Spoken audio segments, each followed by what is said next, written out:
explains the Maggid of Duvna. Explains it with a story. He said there was a father that was a very wealthy man. And he was getting older, and he had a birthday coming up, and he decided he's going to make a big feast, a big party, and he had 2 boys. And he wanted the boys to come and celebrate with him on this, in his birthday. So he sends out a message to the 2 boys. He was a very wealthy man. He says, listen, I want you to come celebrate, this party with me. It'll bring me great honor. And, I know it's going to be expensive for you to come over here to, you have to change whatever, any expense that you encounter for my honor, I'm going to pay you back 50 times. That's what he writes to them. Meaning that if you spend $1,000, I'm going to write you a check for $20,000. You spend $20,000, I'll give you a check for $400,000.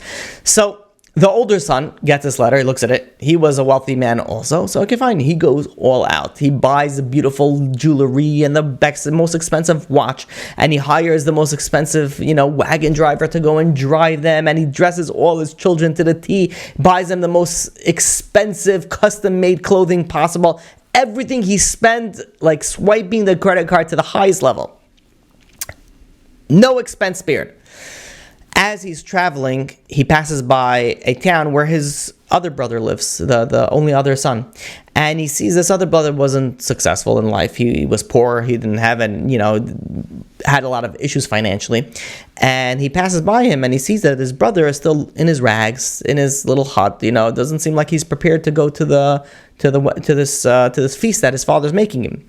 So he goes over to his brother. He says, "You're not coming?" He says, "What can I do? I tried to borrow money." I said, "I don't have money to go and travel over there. I tried to borrow money. Nobody wanted to lend me any money." I says, "I tried to get some nice clothing." I said, "Nobody's willing to lend me money. I maxed out all my creditors. There's nothing that I could do." I says, I can't make it."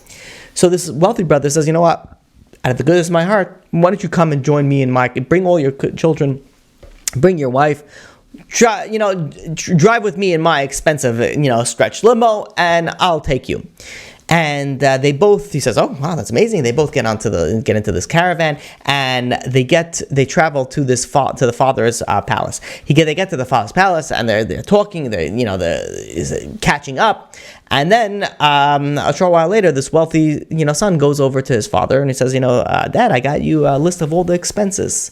He says, "You see, this costs $1,000. This costs $5,000. This costs $10,000." Says, "My full expenses is about $50,000 that I spent for this event. So according to your calculation, I should be getting, times that by 20, I should be getting about $1 million." So the father looks at him. He says, "I'm not giving you a penny." He says, "What do you mean?" He says, "I have the letter." He says, "You wrote down in the letter that whatever I spent for you, for your honor, you're going to give it back to me. This was all for you. I didn't need to do this for anything." And the father goes to him and says, you didn't do this for my honor. You did it for your honor." He says, "And I can prove it to you." He says, "If you would have done it for my honor, how come you didn't take care of your brother? How come you didn't take care of your brother? Wasn't able to come in. He had to come into your caravan. He came in his rags, and he didn't have anything to forget about jewelry. He didn't even have a nice suit to wear. His wife didn't have a nice dress to wear. It would have been for my honor, you would have paid for them as well." Says the Dubna Maggid, he says, "What are we going to say to HaKadosh Baruch Hu?" He says, "Yeah, we love you, HaKadosh Baruch Hu. We do everything for you. We listen to you." He says, "What are you going to do when you have the Jewish people that are being left off? They're not on the path of Torah. They're not on the path of godliness." He says, "It's Chil Hashem. What are we going to answer after 120? When we come up there, we'll be like, 'What, HaKadosh Baruch Hu? We listened to you. We did everything that you wanted.' HaKadosh Baruch Hu said, 'You listened for me?' He says, 'If you did it for me, then what about all the brothers and sisters out there?' He says, 'What did you do? What are we going to answer?'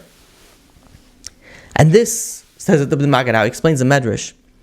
He says, you have a person, you're listening to HaKadosh Baruch Hu. If you listen to HaKadosh Baruch Hu, then you listen also for the brothers and the sisters that are out there, and they need assistance. Now again, you might not be the person to speak to, you might not be the one that'll be able to convince somebody to become religious, but you could bring someone to someone to a class. How many people that I know, how many classes that I myself gave, that people orchestrated for people in the community or for people in their family, or people went to try to go on, they gather everybody around. They said, "I'll give the food," whatever it is. They bring in a speaker and they speak and they give the direction that they need to give to the people that whatever they need. If you can't do that, then you send somebody a lecture. You buy them a book. You bring them to a class. There's so many things that you can do to go and help your brothers and sisters.